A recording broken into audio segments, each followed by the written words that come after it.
Hello Eurovision fans, my name is Euan. We're back for That Eurovision Party with another interview with Klemen from Slovenia. Hello there.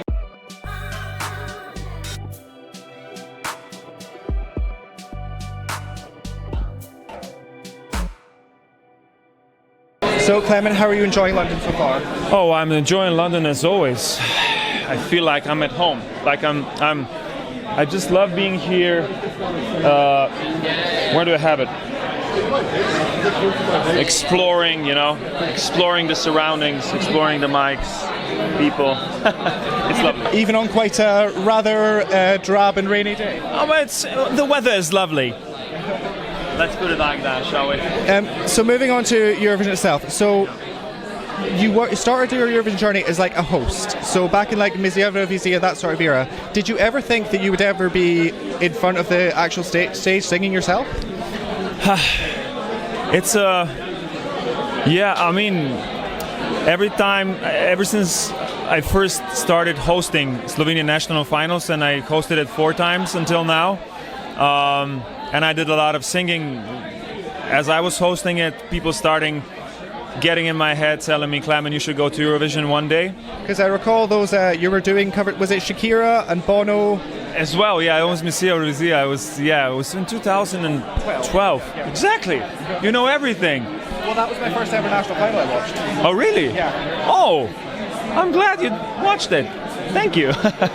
So yeah, that was quite an intense year, and people started really telling me that I should go one day. So the idea was implanted into my brain, but I never thought I'd go to Eurovision with a ballad. But this year, when I finished my first solo album without wearing any masks, there was this one song that stood out on the album from the rest, because it's, all songs are personal, but this is the most personal as it gets. Because it's quite a lot more vulnerable than what you're used to in a more comedic sense. Did it almost feel quite uncomfortable to do that, to make that switch? No, not really, because it was a journey. Like I was, like it seems like now, like I just flipped the switch and here I am, a different man, like wearing no masks at all. But this switch turning took like 3 years' time. Me going to different songwriting camps, trying to write from my own experience, because it's very different than writing a song about a famous person, like doing a parody of someone. Like, but when you're here left just by yourself, it is different, and I had to learn that like fresh. So yeah, I wrote that song, and even though it felt like I thought that maybe one day I'd go to Eurovision with a song that's catchy, happy, upbeat. When I played that song to my close family and friends and saw their reactions, them having goosebumps and crying, I felt like maybe I could touch Europe differently. I mean, and not like thinking what would be the winning formula, but just go there, just be at Eurovision with a personal song and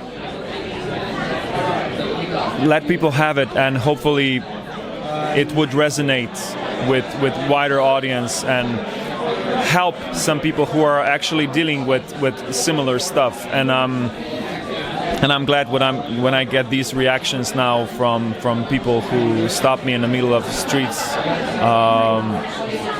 that the song actually gives them hope and inspiration. I feel like my job then here is done already. Because of course it's an incredibly emotional song that's personal to you. Do you ever struggle on that stage to be able to present it to the world? Probably my acting experiences help here, because I've played many roles, different roles, played with different emotions. So you kind of let the role get under your skin, and you are the character and you live that whole role and the play. It's kind of natural in a way. even though it isn't. But for me as an actor, it's natural to put myself in the role of a storyteller who went through this and just tell the story. Because you're saying you're a storyteller with that sense, with like your other stuff. Because you've now made this switch, and because yes, you did the Eurovision covers, but do you think you're going to go back and do a lot more of the parodies that you were originally known for? Currently, I don't think that's a way for me to go. Like, I stepped on a different path right now, and I'm gonna keep going on that path until I get a flash that maybe I should step on another path. Because it's like, if I'd stay on this path, which was my childhood dream to perform at Slovenia National Theatre, I know I would be just miserable right now, because I've lived that dream to the fullest, and then it came to the point that there was like, okay, there's nothing more for me in there. I'm gonna go elsewhere. So that's why I'm exploring now this world of Eurovision, apparently. So do you think you're going to remain in this world after you've done in Basel? Definitely I'm gonna remain in the world of writing songs that come from my heart. I mean, that doesn't mean that on my album there are slow beat songs, but there are personal songs that are also upbeat and inspiring and happy in a different way than How Much Time Do We Have Left.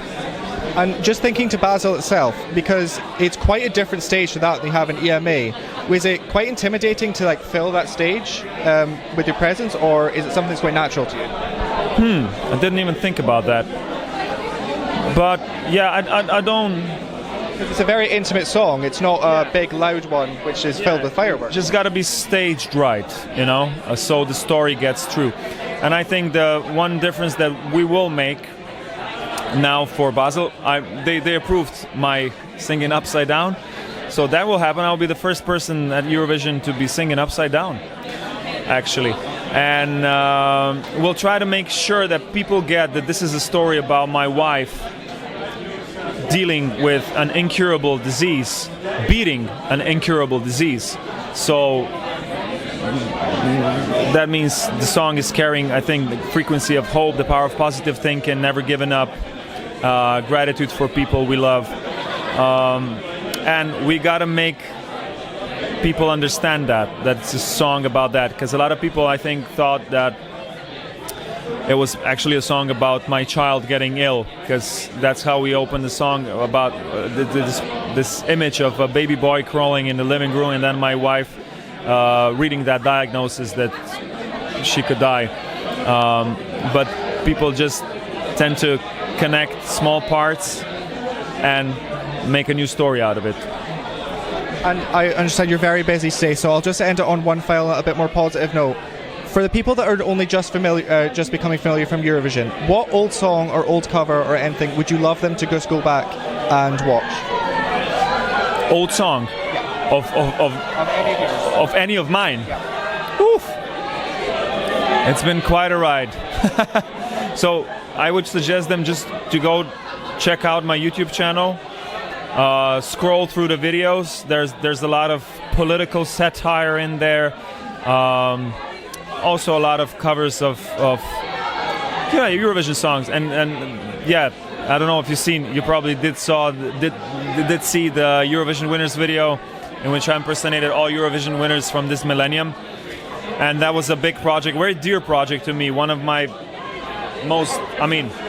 my favorite moments as an actor impersonator, doing all the winners of this millennium. But it was a challenge because I had to pay for all the stuff. But I'm just happy this video is out there. I would just want the people to see it. So go watch it, please. Thank you so much for joining me. Look so much forward to seeing you tonight, and good luck in Basel. Thank you so much.